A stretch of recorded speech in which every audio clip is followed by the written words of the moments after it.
atana, teher dağlar süygü olup atana.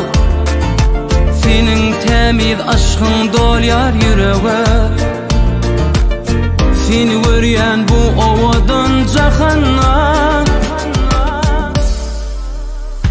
Yadlar seni güller, sağlar seni sayrar. Yılgarsın dünyame, bahtın nur yayrar. Yadlar seni güller, sağlar seni sayrar.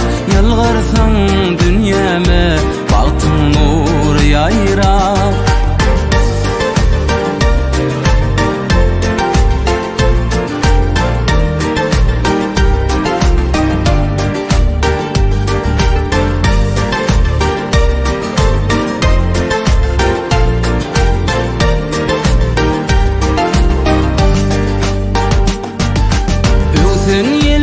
Qaytala yaradını, sen kalbimın sonunu çok aydımi.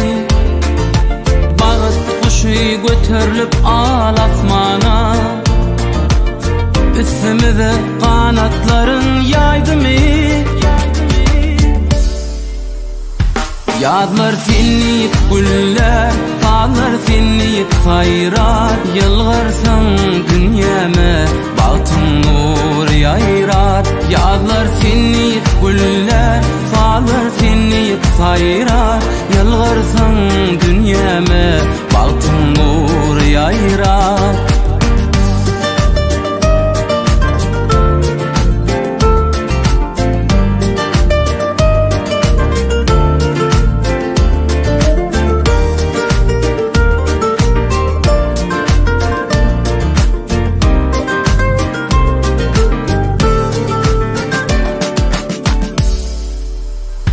Yadlar seni güller, sağlar seni sayrar. Yılgarsın dünyame, bahtın nur yayrar. Yadlar seni güller, sağlar seni sayrar.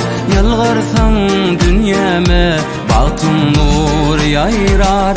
Yadlar seni güller, sağlar seni sayrar. Yılgarsın dünyame,